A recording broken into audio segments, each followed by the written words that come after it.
ka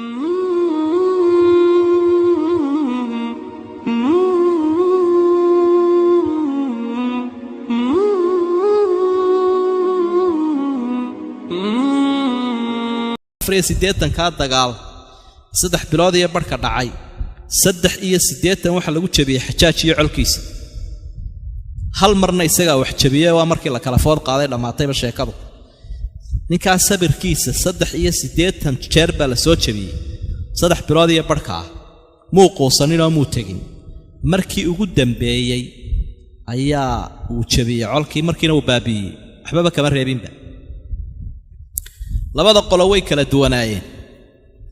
qoladan ibn ash'ath hogaaminaya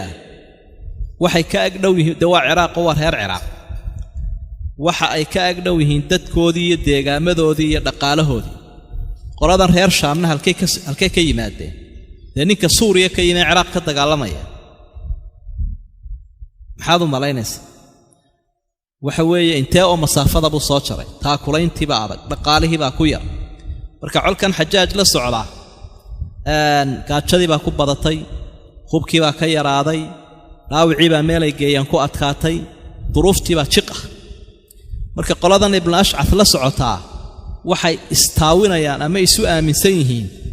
oo ay dagaalka u joojin waayeen arnimanku waa niman meel dheer ka yimide dhaqsayn u gumaadaynaaye ha joojinina saasay isku qancinayaan dawlad baa ka dambaysa ma laha oo abdo qalab xisaab abdo qalid al xisaab baa dhacda marar badan dadku had iyo jeer markay isqancinayaan xisaabta ka xumaata markii la isbari waayay madaxweynihii muslimiinta Abdul Malik ayaa qoraal soo sameeyay cidna uu soo diray inamadiisii buu soo diray wuxuu nimanka ibn ash'ath iyo culimada faraha badan iyo ragga quraanka akhriya nimanka quraanka akhriyo qura 10,000 ah oo meesha ka dagaalamaya wixii aynu qaarinaqaanay intooda in badan oo kamid ah dagaalkaasi ku jiraan waa Xajaaj caladiisii baa u geysay sabirkii baa dadka ka soo madhay uu soo diray dadkaas oo wuxuu waxa u sheegtaan ninka ibn ash'ath la yiraahdo inuu xabada joojiyo isagoo ciidda la socota Xajaaj bin Yuusufna waan ka casilayaa isaguna meeshuu doonaya ninkaas madaxa ka noqdo dagaalka ummadda laga joojiyo markii warkaasi soo gaaray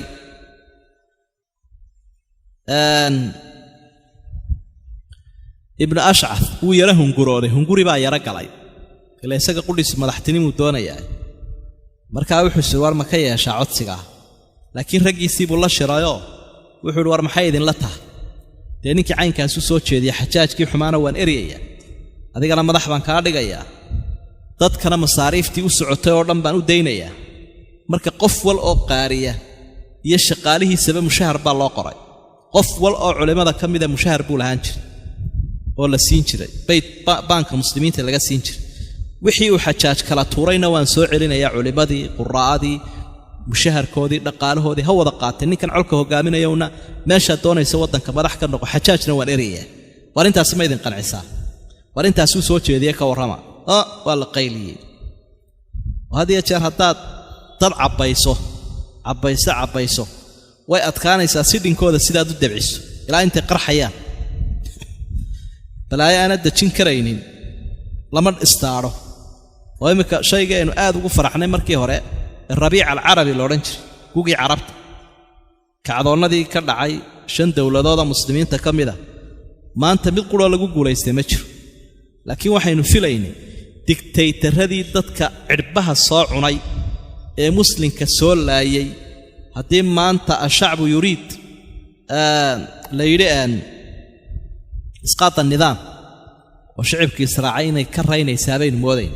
laakiin yuhuudi iyo nasaarun baa sidaa u dhex cararayoo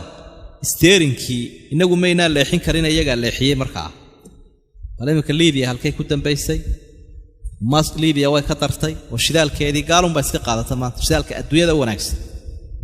fawdadaas iskaga jirtaa shidaalkunbay dhuraan baddaa Yurub baa laga dhoofiyaa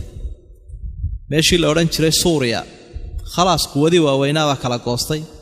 waa ka ninkiina lagu hayo muslim sunnigii unbaa wadankii ka guuray baasaboorradii iyo jinsiyadii wadankana shiica la siiyey shiica la wareegtay shiicada 20 ahayd baa la wareegtay 80kii sunniga ahaana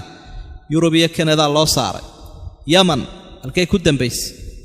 waa waddanka adduunyada u gaajo badan maanta ee u majaaco badan sii baaba'aya meeshii la odhan jiray masar yuhuudda ka markhaati kaco waxay dhahaan taariikhdayada namuu soo marin ninkaa nooga wanaagsan ninkaa nin nooga fiican oo nooga adeega badan nama soo marin bay dhahaan xaggay ku dambaysay meeshii la odhan jiray tuunus waxay dadku moodayaan inay intifaadadeeda ama kacdoonkii guulaystay waa guuldarraystay dadkii islaamiyiinta ahaa markay arkeen kuwii masar sida loo xidhxidhay way tanaasuleen shareecada inagu dhaqadiiba way ka tanaasuleenba way bakaylow burka hoosta ka gal way gabbadeen ka gabba bay dhan saasa akhwaan muslimiinkii masar loo galay inana waa la inagu soo socda war xukunka naga hooya mashruucii islaamiga ahaaba way ka tanaasuleen shareecada ha lagu dhaqmo maalin dhoweyd baynu arkaynay iyadoo ka madaxweynaha hadlayuu leeyahay annaga shareeca nooma taallo dowladdayada diinta waa in laga ilaaliyaa marka wixii marka aad kiciso aad istaadhashay aanad kontarooli karaynin meel daran buu ka dhici way ka sii dari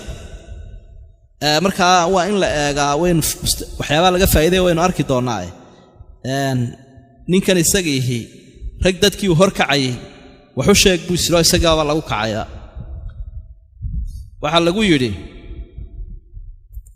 waxaa lagu yidhi dee in badan baad na soo wadoodna soo hoggaaminaysa madaxweyneha baanu kaa dhignayba xajaaj iyo cabdilmelikba waanu kaa tuurnay xaggee lagaa haystaa miyaanaad isaaminsanayn ma iminkaa doonaysaa kuwii inaad dabadhilif u noqoto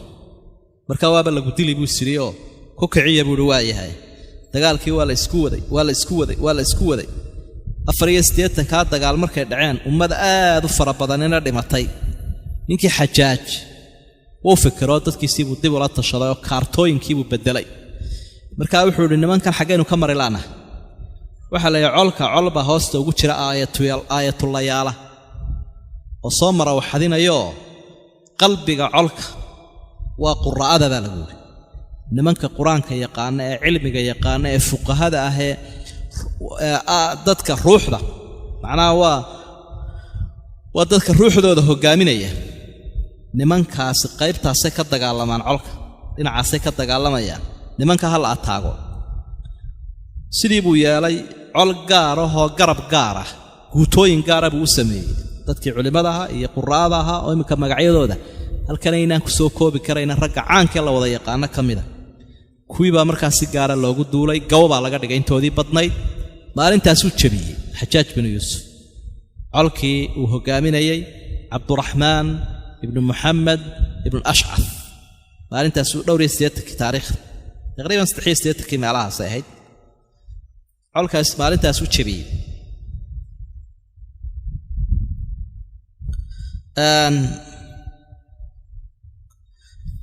ninkii la odhan jiray ibnu ashcaf fadhi uma yaallo tiro kooban buu kaxaystay wuu firdhaday wuxuu u galay ninkii ka madaxda ahaa gaaladii lala dagaalamayey ee waqooyi bari ninkii uu la dagaalamayey laftiisa ayuu u galay ee uu jebiyey boqolaalka magaalo ka qabsaday markaasaa wuxuu idhi waa ikan aniga iyo tiimkan ila socda sodomeeyo ninoo xul ah ayaa la socda dee magan baanu kuuna isaguna gaalkuna muslin kala jaba wuu jecel yahay wuxuu idhi ninkan khadiyaabaabaad ka joogtay oo dhib buu kuu geystay marka hadduu maanta kuu soo galayba dee ku karbaash oo ku garaac kuwa isaga soo dirayay kolkii hore ee xajaaj iyo cabdulmelik iyo soo dhowow buu idhoo iska fadhiiso ninkii xajaaj la odhan jiray intaynaan horta siduu ku dambeeyey ibnu ashcafkaasi intaynaan gaadhin dee ninkii colka madaxda ka ahaa kolkuu fakaday xajaaj dadkii cidlow ka helay iyagoo raaba ah waa ragguu xukumi jiro oo u yaqaana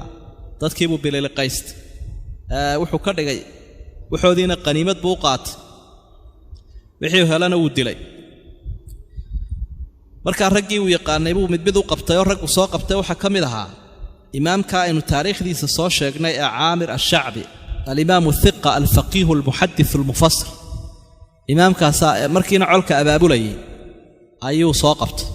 waana isyaqaaneenoo dee raggii uu biilka siin jiray la joogayay buu ka mid ahaa markaa wuxuu go'aansaday shacbi inuu qaladkiisa iska qaato ayuu go'aansaday xajaaj buu soo galay oo u yeedho dhinka dee uu soo qabto waa la hor keenay markaasuu salaamo wuxuu yidhi isagaa shacbi ka sheekaynaya wuxuu yidhi fasallamtu calayhi bilimra uma qultu waan salaamo waxaan ku idhayaa taliye ama dee amiir baa lagu magacaabi jire amiir dee waan ku salaamay waxaan kuu sheegayaa anigu wixii aan galay diidina maayo dafirina maayo waan ka cudur daaranayaa gef buu ahaa gef baanu ku dhacnay gefkaa waan ku qanacsanahay inuu maaragtay gef ahaa waanaan ka noqday arrintaa waanaan ka noqday dee ilaahayna guushii waa naga kaasi maantana go'aanku aduu kuu yaallaa haddaadna cafiyaysa iyo haddaadna ciqaabaysaba ilaahay baa awoodda iskale laakiin dee annagu gefkaa ku dhacnay xajaaj baa markaa wuxuu yidhi markuu arkay inuu iska qirsan yahay gefkii oo shacbi uu ka garaabay dagaalkaas inuu ilan dagaalku muslimkiiba waa la kala jebiyey muslimkiibaa la kala jebiyo nidaamkii islaamku u dhiga ee beecada iyo dee tartiibtii dee waa ninkan waa nin caalimee uu garanaya waanu qaldannay buu dee cadhaana qaaday cadhadii aanu adiga kugula dhacnaana qaaday laakiin arrintu gef bahay markuu arkay inuu ictiraaf sameeyba xajaaj baa la hadlay ninkii sheekh ahaa ee wuxuu ku yidhi